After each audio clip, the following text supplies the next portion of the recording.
Click TV news కి స్వాగతం. వార్తల ముందుగా ముఖ్యాంశాలు. పోలవరంను ప్రత్యేక జిల్లాగా ప్రకటించాలని అఖిలపక్షం నాయకుల డిమాండ్.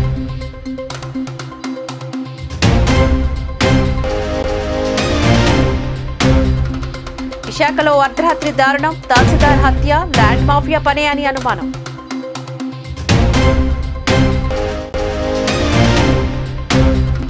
రథసప్తమి వేడుకలకు సర్వం సిద్ధం, భక్తులకు ఎటువంటి ఇబ్బందులు లేకుండా చేయాలంటూ మంత్రి ఆదేశం. సమాజంలో అన్ని వర్గాల అభివృద్ధి లక్ష్యంగా సీఎం జగన్ కార్యక్రమాలు అంటూ కితాబిచ్చిన విద్యాశాఖ మంత్రి కోట్టు సత్యనారాయణ. ఆంధ్రప్రదేశ్లో మరికొద్ది నెలల్లో అసెంబ్లీ ఎన్నికలు జరగనున్నాయి. ఈ నేపథ్యంలో అధికార, వైసీపీ, ప్రతిపక్ష టీడీపీలు వ్యూహాలు రచిస్తున్నాయి. అభ్యర్థులను ఎంపిక చేసే పనిలో ఇరు పార్టీలు ఉన్నాయి. అయితే అభ్యర్థుల ఎంపిక విషయంలోని వైఎస్ఆర్సీపీ చాలా దూకుడుగా ఉంది. ఇప్పటికే నియోజకవర్గాల ఇన్ఛార్జీలను ప్రకటించిన సంగతి తెలిసిందే. అలానే ఇటీవలే భీమిలో సిద్ధం సభలోని వైఎస్ఆర్సీపీ అధినేత ముఖ్యమంత్రి వైఎస్ జగన్మోహన్ రెడ్డి ఎన్నికల ప్రచారాన్ని ప్రారంభించారు. తొలి సభతోనే ప్రత్యర్థుల గుండెల్లో రైలు పరిగెత్తించేలా సీఎం జగన్ స్పీచ్ అదరగొట్టారు. తాజాగా పశ్చిమ గోదావరి జిల్లా దెందులూరులోని సిద్ధం సభ జనజాతరను తలపిస్తోంది. దెందులూరులోని వైఎస్ఆర్సీపీ సిద్ధం సభలో సీఎం జగన్ ప్రసంగం ఆద్యంతం విపక్షాలపైన విరుచుకుపడ్డారు. సిద్ధమా అంటూ ప్రసంగం ప్రారంభించిన సీఎం జగన్ మరో చారిత్రక విజయాన్ని అందుకునేందుకు మీరంతా సిద్ధమా అంటూ కార్యకర్తల్ని పలకరించారు. ఇంటింటి భవిష్యత్తును మరింత మార్చేందుకు మీరు సిద్ధమా? పేదల భవిష్యత్తును మరింతగా మార్చేందుకు మీరు సిద్ధమా? దుష్ట చతుష్టం మీద యుద్ధానికి మీరు సిద్ధమా?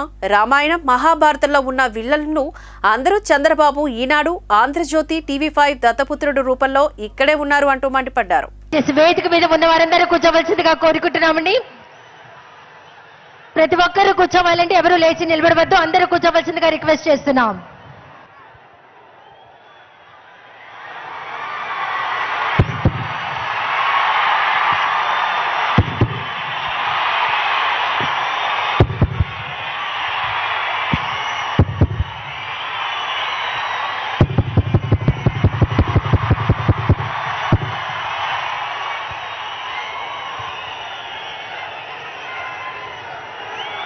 సిద్ధమా? సిద్ధమా?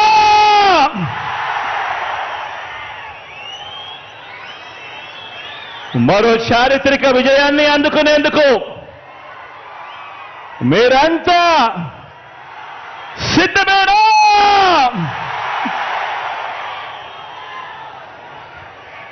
ఇంటింటి చరిత్రను, పేదింటి భవిష్యత్తు మన పార్టీని మరోసారి గెలిపించుకునేందుకు మీరంతా కూడా సిద్ధమేనా?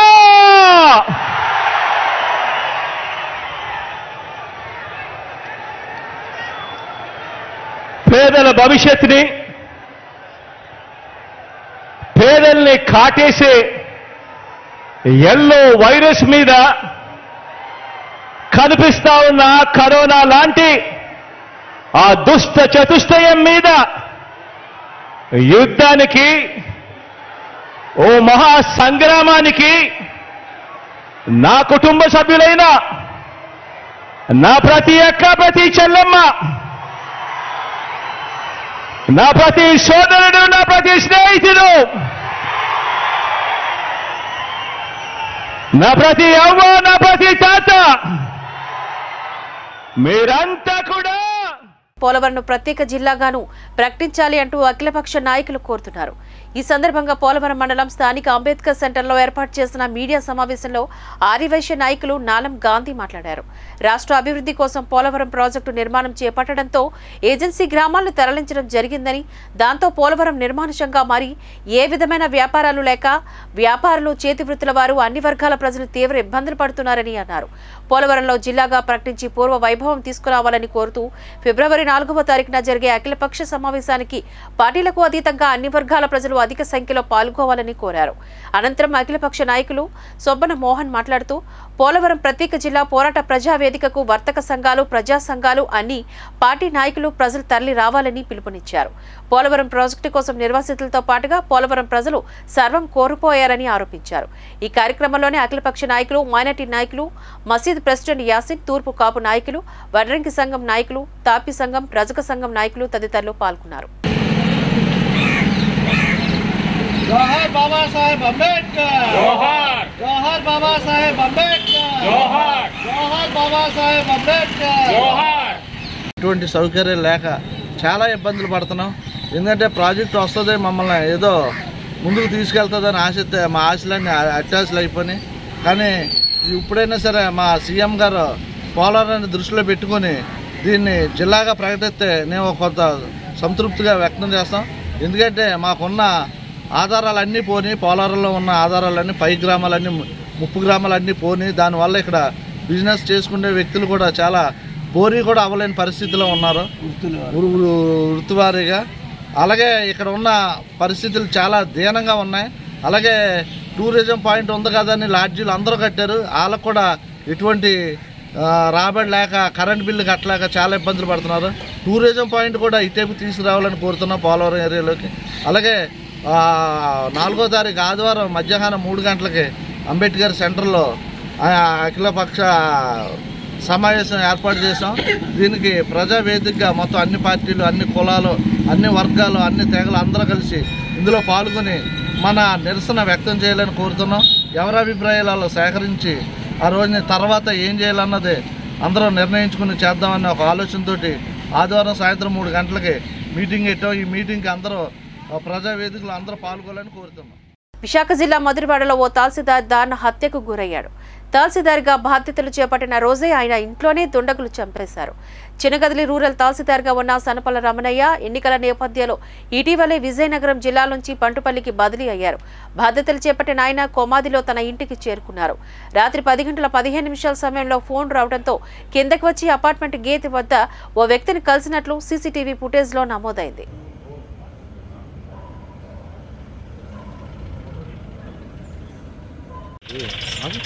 పల్నాడు జిల్లా దాచేపల్లి మండలం కేసానుపల్లి గ్రామంలో అర్ధరాత్రి గుర్తు తెలియని దుండగులు ఆటో దగ్ధం చేసిన ఘటన కలకలం రేపింది.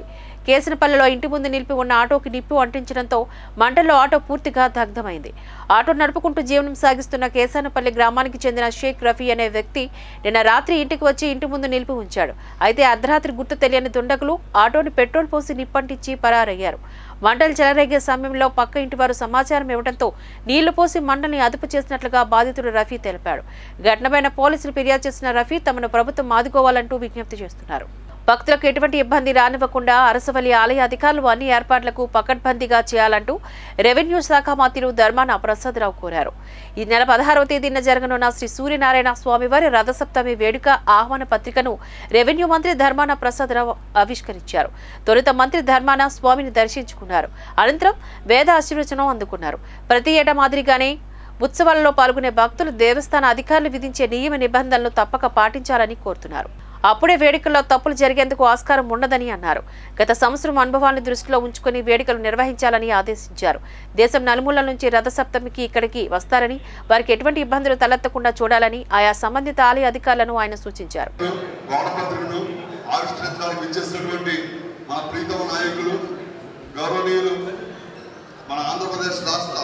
రెవెన్యూ శాఖ మంత్రి శ్రీ ధర్మాన ప్రసాదరావు గారి చేతుల మీదుగా ఈరోజు ఇక్కడ పాలక మండలి ఆధ్వర్యంలో ఈ కార్యక్రమం నిర్వహించబడుతుంది. ఇప్పుడు కార్యక్రమం ప్రారంభం.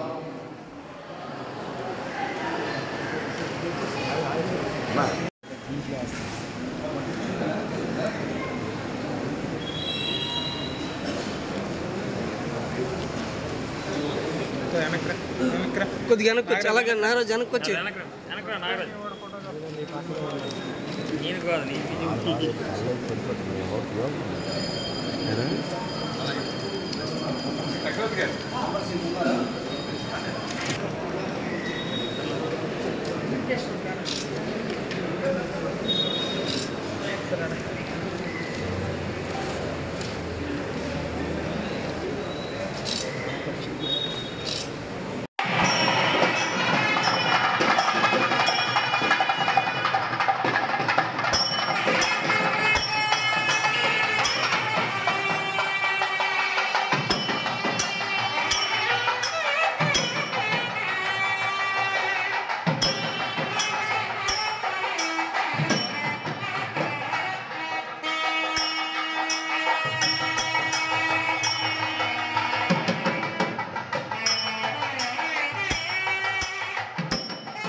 వంశధార ఎస్సీ కార్యాలయ ప్రాంగణంలో బొడ్డేపల్లి రాజగోపాలరావు విగ్రహాన్ని ఆవిష్కరించారు.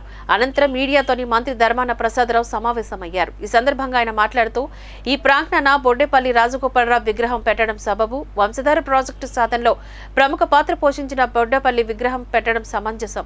ఈ ప్రాజెక్టు రాజశేఖర రెడ్డి హయాంలో బొడ్డేపల్లి పేరు పెట్టడం జరిగిందని, ఈ ప్రాజెక్టు సాధనలో చాలా మంది ఇంజనీర్లు, రకరకాల వ్యక్తులు, సాంకేతిక నిపుణులు ఉన్నారని, వీరంతా ఈ ప్రాజెక్టు సాధనలో అంకితమై ఉన్నారని చెప్పారు.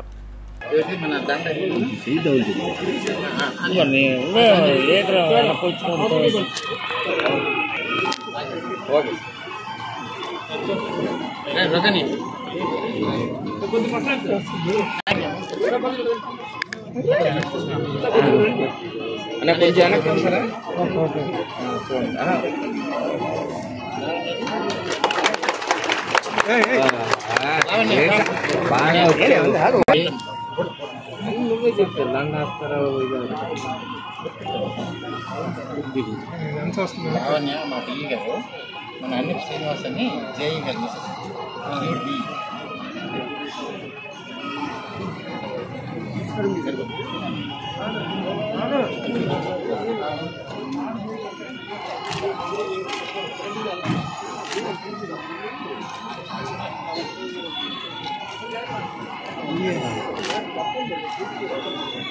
పూలేమమ్మా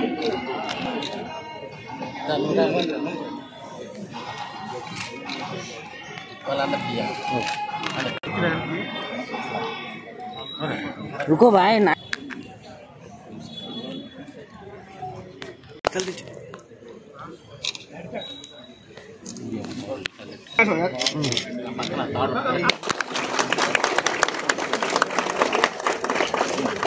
ఒకసారి అలాగా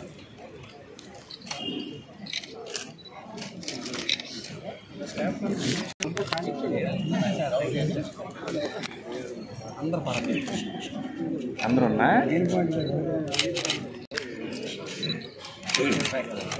అన్నింటినీ ఒక వెబ్సైట్ ని ప్రభుత్వంలో డిపార్ట్మెంట్ ఓపెన్ చేస్తుంది. వారు కూడా సలహాలు ఆ వెబ్సైట్ కి ఇవ్వచ్చు. అది త్వరలోనే తెలియజేస్తాము.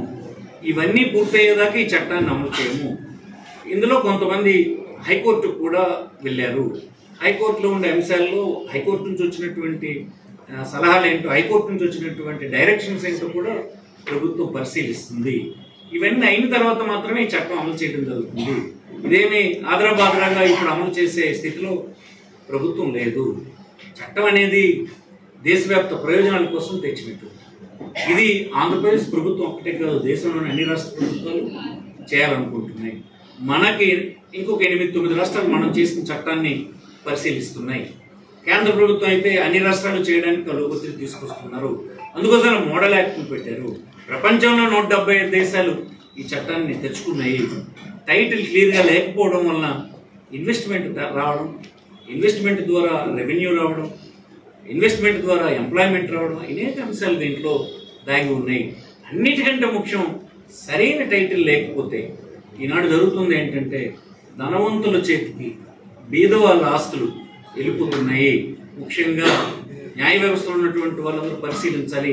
సుదీర్ఘమైన లిటిగేషన్ ఉండడం వల్ల, ఎప్పుడైనా లిటిగేషన్ చేయడానికి అవకాశం ఉండడం వలన పేదవాడు, నిరుపేద, ఇన్వెస్ట్మెంట్ పెట్టలేనటువంటి వాడు, ఎక్కువ సమయం నిలవలేనటువంటి బలహీనులందరూ ధనవంతులకి వంగిపోవలసి వస్తుంది, ఇచ్చేవలసి వస్తుంది. ఇన్ని అంశాలు దీని వెనక దాగున్నాయి. దయచేసి రాష్ట్రంలో యాజిటేట్ చేస్తున్నటువంటి న్యాయవాదులందరూ మీ అభిప్రాయాలు గౌరవిస్తుంది కనుక ప్రభుత్వం ఈ చట్టం ఇప్పుడు వెంటనే అమలు చేయడం లేదు కనుక మీ అందరి సూచనలు పరిగణలోకి తీసుకుంటాము. సమాజంలో అన్ని వర్గాల ప్రజల సంక్షేమం, అభివృద్ధి ధ్యేయంగా గత 4.5 ఏళ్లుగా కార్యక్రమాలు అమలు చేశామని, తమ పనితనం బాగుందని, ఈ ప్రభుత్వం తమకు మేలు చేసిందని భావిస్తేనే తమను ఆదరించాలని రాష్ట్ర విద్యాశాఖ మంత్రి బొత్స సత్యనారాయణ అన్నారు.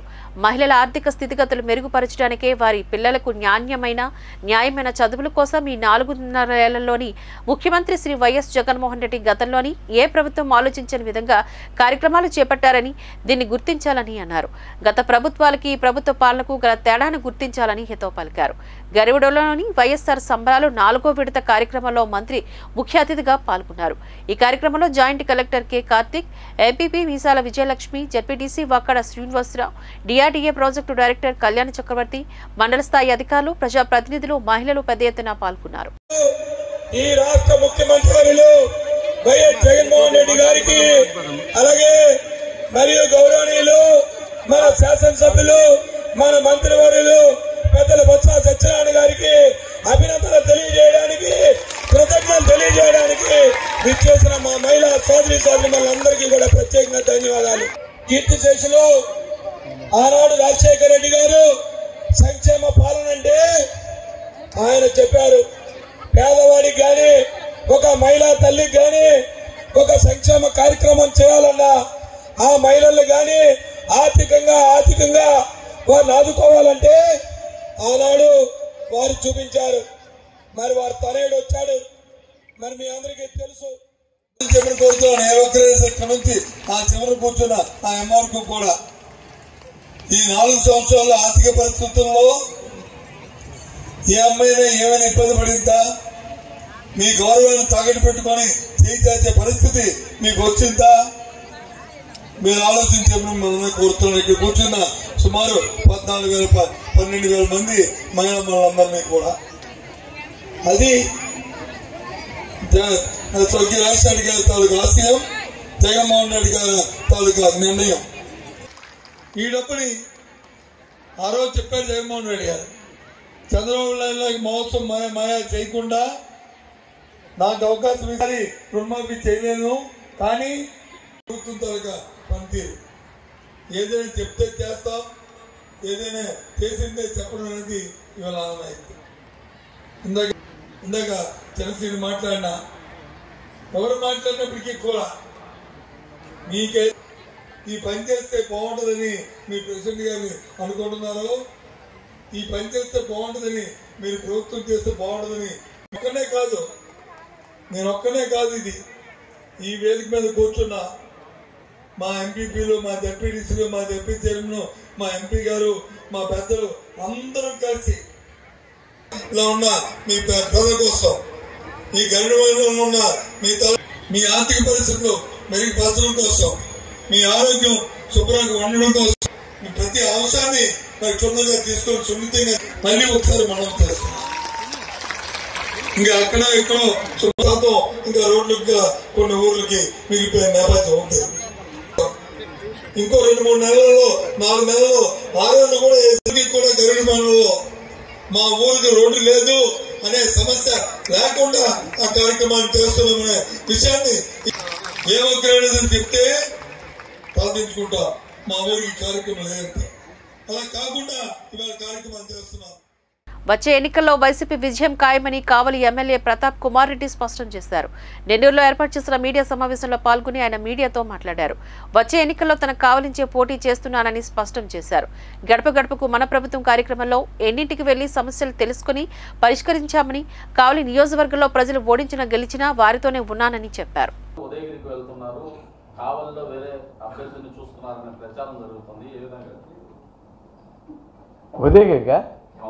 మాకు ఆడ రాజాగడ్డ అన్న ఉన్నాడు కదా, మాకెందుకు ఉదయకి రాజాగడ్డ అన్న బ్రహ్మాండంగా చేస్తున్నాడు, బ్రహ్మాండంగా మంచి మెజార్టీతో కాకపోతున్నాడు. ఎందుకంటే ఆడ తెలుగుదేశం వాళ్ళకి ఇప్పుడు నెల్లూరు ఫుల్ భయం పట్టుకుంది. ఇక్కడ గెలిచే సీట్లు ఎక్కడ కనిపించడం లేదు కనుచూపు మేగో. మొన్న చంద్రబాబు నాయుడు గారు వచ్చినప్పుడు మీటింగ్ చూశారు, కుర్చీలన్నీ కాగి ఏం చేయాలా, ఏదో ఒకటి బోధ జరిగే కార్యక్రమం పెట్టాగా అని ఈరోజు మా మీద బోధ జరిగేదానికి ఉదయం అంటారు, అదంటారు, ఇదంటారు.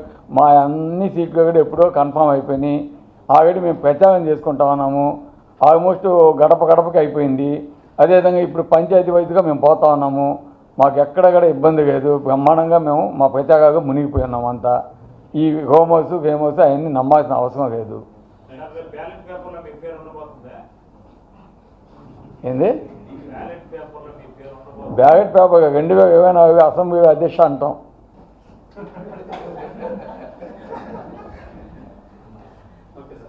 అదేనా ఇది. కాబట్టి ఇది ఎందుకంటే రాజకీయంగా ఫైట్ చేయదలుచుకుంటే నాతో చేయండి, దమ్ము ధైర్యం ఉంటే. మీకు చేతగాక ఆడంగివి కాగా మా కుటుంబ సభ్యుని బయటకు రాగాల్సిన అవసరం లేదు. ఇది రాధాకృష్ణ గారికి, అదేవిధంగా మహేష్ గారికి, అట్లాగే ఒక రకంగా TV5 కూడా నేను చెప్తున్నాను. ఏదైనా ఉంటే నాతో ఫైట్ చేయండి, నో ప్రాబ్లం. మా కావలి నియోజకవర్గ ప్రజలకి నా మీద నమ్మకం ఉంది. రేపు జరగబోయే ఎలక్షన్స్లో కూడా ఎవరు ఏంది, ఎవరు మాఫియా, ఎవరు మైనింగ్ మాఫియా మీ అందరికీ తెలుసు కదా. దైదంకి మండలంలో అన్నవరం క్వారీలో ఎవరు ఇది చేసి ఈరోజు క్వారీ సీజ్ చేసి వెహికల్స్ కూడా అమ్మేసి ఈరోజు అభ్యర్థిగా పోటీ చేయాలని ట్రై చేస్తున్నారు, ఎవరో తెలుసు కదా. ఇవన్నీ ఉన్నాయి. ఎవ్వడు భయపడేవాడు లేదు. కావలి నియోజకవర్గ ప్రజలకు బాగా తెలుసు. గరుడి పట్టణంలో చెవిటి మూగ డెఫ్ అండ్ డెమ్ స్కూల్ పాఠశాలలో లయన్స్ క్లబ్ ఇంటర్నేషనల్ వారి ఆధ్వర్యంలో మహాసభను నిర్వహించారు. ఈ కార్యక్రమంలోని లయన్స్ క్లబ్ ప్రెసిడెంట్ జె ఫ్రాంక్మోర్, వి Vijay Kumar Raju, Lions club secretary పాల్గొని ముందుగా శ్రీరామ్ కాలేజీ సందర్శించి ఫేకర్ నందు నిత్య అన్నదానానికి సంబంధించిన హోమ్ను ప్రారంభించారు. విద్యార్థులు వేసిన ఎగ్జిబిషన్ కార్యక్రమాలు సందర్శించి అభినందనలు తెలియజేశారు. ఈ కార్యక్రమంలో కోలాటం మరియు కేరళ నృత్యంలు ప్రజలను ఆకట్టుకున్నాయి. ఈ కార్యక్రమంలో రామకృష్ణ, డిఎంఎస్ ఫేకర్ chief manager Sharma, school teachers తో పాటుగా 120 మంది లయన్స్ క్లబ్ ప్రతినిధులు పాల్గొన్నారు. We are proud of Lions Club of Sri Ram Nagar. I can only say.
GVMC Gandhi విగ్రహం వద్ద విశాఖ రైల్వే జోన్ ఏర్పాటుకు కేంద్రం సిద్ధంగా ఉన్నా కావాల్సిన స్థలాన్ని అప్పగించిందని ఏపీ రాష్ట్ర ప్రభుత్వ వైఖరిని నిరసిస్తూ బీజేపీ రాష్ట్ర అధ్యక్షురాలు దగ్గుపాటి పురంధేశ్వరి ఆదేశాల మేరకు బీజేపీ విశాఖపట్నం ఆధ్వర్యంలో ధర్నా నిర్వహించారు.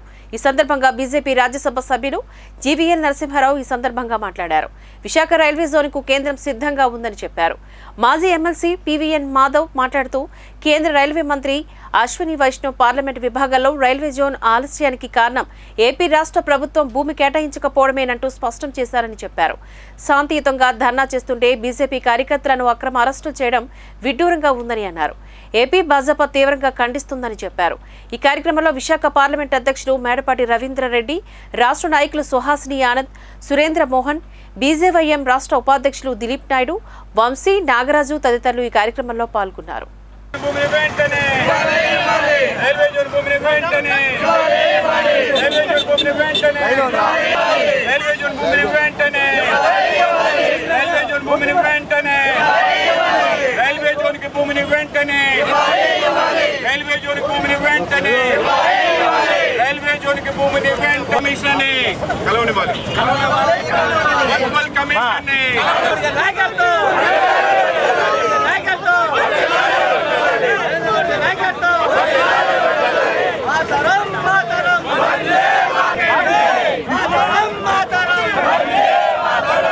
చేసినట్లయితే వెంటనే రైల్వే శాఖ ద్వారా, రైల్వే మంత్రి గారి ద్వారా ఇక్కడ శంకుస్థాపన చేసేటువంటి బాధ్యత మేము తీసుకుంటామని, అలాగే వాల్తేర్ డివిజన్ని, మొదట్లో Waltair division south Coast railway జోన్లో భాగంగా ఉండదు, అది విజయవాడలో కలపటం జరుగుతుంది అన్నటువంటి ఒక ఆలోచన చేసినప్పటికీ వాల్తేర్ డివిజన్ని కూడా మళ్ళీ కొనసాగించే విధంగా రైల్వే మంత్రి గారితో మాట్లాడటం జరుగుతోంది.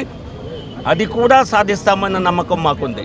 సో అంత శుభవార్త రాష్ట్రానికి, ఉత్తరాంధ్ర ప్రాంతానికి ఇంత మేలు జరుగుతున్నప్పుడు రాష్ట్ర ప్రభుత్వం స్పందించకపోవటం, ఆగా మేఘాల మీద స్పందించి పనిచేయాల్సిన అవసరం ఉంది. అటువంటిది లేకుండా నిమ్మకు నీరెత్తినట్లు రాష్ట్ర ప్రభుత్వం ఉండటం చాలా బాధాకరం. ఇక్కడ బీజేపీ ఎమ్మెల్యేలు, ఎంపీలు గెలవని కారణంగానే ఈ అభివృద్ధిలో ఆలస్యం జరుగుతుందన్న వాస్తవాన్ని స్థానిక ప్రజలు గమనించాలి. అదే ఇక్కడి నుంచి, ఈ ప్రాంతం నుంచి బీజేపీ కనుక గెలుచుంటే ఈ ప్రాంత అభివృద్ధి మరోలాగా ఉండేది. మిగతా పార్టీలకు అభివృద్ధితో పని లేదు, కేవలం స్వలాభం కోసమే పనిచేసేటువంటి పార్టీలని ప్రజలు గమనించాలని చెప్పి తెలియజేస్తున్నాం. ఎంఆర్ఓ రమణపైన దాడి చేసి హత్య చేసింది ఒక్కరేనని, అతను ఓ రియల్ ఎస్టేట్ వ్యాపారిగా గుర్తించామని నగర పోలీస్ కమిషనర్ ఏ రవిశంకర్ అయ్యర్ వెల్లడించారు. పోలీస్ కమిషనర్ కార్యాలయంలో సిపి ఛాంబర్లో ఏర్పాటు చేసిన మీడియా సమావేశంలో పాల్గొని ఆయన మాట్లాడారు. హత్యకు గురైన ఎంఆర్ఓ సనపల రమణయ్య గతంలోని చిన్నగదిలి ఎంఆర్ఓ కార్యాలయంలో పనిచేస్తారని, ప్రస్తుతం విజయనగరం జిల్లా బొండపల్లిలో పనిచేస్తున్నారని తెలిపారు. పిఎం పాలెం పరిధిలోని కొమాది జంక్షన్ వద్ద రమణయ్య ఇంటి వద్ద ఓ వ్యక్తి శుక్రవారం రాత్రి అతనితో మాట్లాడుతుండగా ఒక్కసారిగా రాడ్డుతో దాడి చేసి హత్య చేస్తారని వివరించారు. పోలీసులకు 112 కాల్ వచ్చిన వెంటనే అన్ని టీంలు సంఘటనా స్థలానికి చేరుకుని సీసీటీవీ కెమెరాలు పరిశీలించామని చెప్పారు. వెంటనే నిందితుని పట్టుకోవడానికి 10 టీంలు ఏర్పాటు చేసి రంగంలోకి దింపినట్లుగా తెలిపారు. రియల్ ఎస్టేట్ వ్యవహారాల వల్ల ఈ దాడి జరిగిందని ప్రాథమిక అంచనాకు వచ్చినట్లుగా వెల్లడించారు. గతంలో నిందితుడు ఎంఆర్ఓ ఆఫీస్కి వచ్చి వెళ్లినట్లుగా దర్యాప్తులో తేలిందని చెప్పారు. సమావేశంలో జాయింట్ సిపి ఫకీరబ్బా, డీసీపీ మణికంఠలు పాల్గొన్నారు. అదేవిధంగా ఎస్కేప్ రూట్స్లో ఉన్న సీసీటీవీస్ అన్నీ కూడా చూసి విచారణ అంతా చేసిన తర్వాత ఈ అక్యూజ్డ్ ఆచూకీ అంతా కూడా మాకు ఇప్పుడు ఇన్వెస్టిగేషన్లో బయటపడింది. ఆయన గురించి ఇప్పుడు ఆయన్ని పట్టుకోవడానికి దాదాపు ఒక 10 టీంలు ఏర్పాటు చేసేసి చూస్తున్నాము. ఆయన మన ఎయిర్ రూట్ ద్వారా కూడా బయటకు వెళ్ళినట్టు సమాచారం ఉంది. అది కూడా ఇప్పుడు విచారిస్తున్నాము ఎయిర్పోర్ట్స్లో. ఈయనకు తర్వాత ఎంఆర్ఓ ఆఫీస్కు కొన్ని రియల్ ఎస్టేట్ రిలేటెడ్ ఇష్యూస్ ఉన్నాయి. ఆయనకు ఇక్కడ రియల్ ఎస్టేట్ కంపెనీ కూడా ఉన్నాయి. ప్రాథమిక సమాచారం ప్రకారంగా కొన్ని కన్వేయన్స్ డీడ్స్ రిలేటెడ్ కొన్ని ఇష్యూస్ ఆర్ పెండింగ్. దాని గురించి ఈయన ఎంఆర్ఓ ఆఫీస్కు వెళ్ళటం రావడం అన్నీ కూడా బయటపడింది. ఎందుకంటే ఎంఆర్ఓ ఆఫీస్లో ఉన్న సీసీటీవీస్ అన్నీ కూడా వెరిఫై చేసినాము. ముందు రోజు తర్వాత దానికంటే ముందు కూడా ఆయన MRO office when our late MRO గారు మన విశాఖపట్నం జిల్లాలో పనిచేస్తున్నప్పుడు, విశాఖపట్నం రూరల్ ఎంఆర్ఓగా పనిచేస్తున్నప్పుడు ఆయన ఆఫీస్కు ఈయన చాలాసార్లు వెళ్ళినట్టు ఆధారం, సీసీటీవీస్ ఫుటేజెస్ అన్నీ కూడా దొరికాయి. ఆ ఇమేజు తర్వాత నిన్న సంఘటనలు జరిగిన ఇమేజ్ తర్వాత ఆయన తెలిసిన వ్యక్తులందరూ కూడా ఆయన ఇమేజ్ని ఐడెంటిఫై చేశారు. కాబట్టి తర్వాత ఇతర ఎవిడెన్సెస్ అన్నీ కూడా బయటకు వచ్చింది.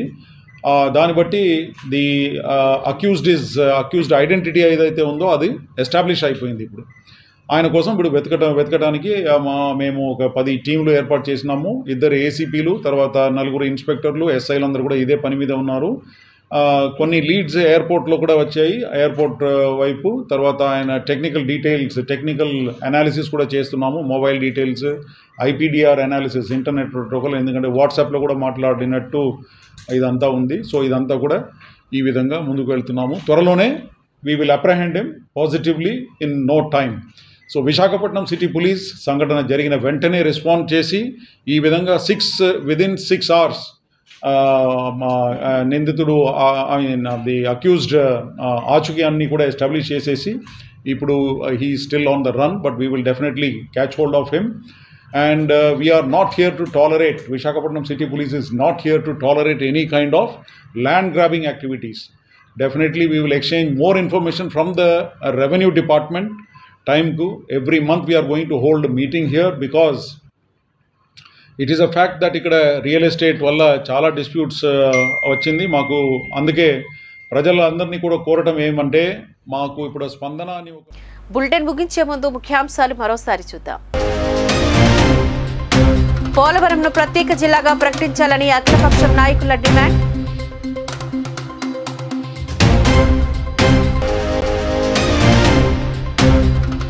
విశాఖలో అర్ధరాత్రి దారుణం, తహసీల్దార్ హత్య, ల్యాండ్ మాఫియా పనే అని అనుమానం.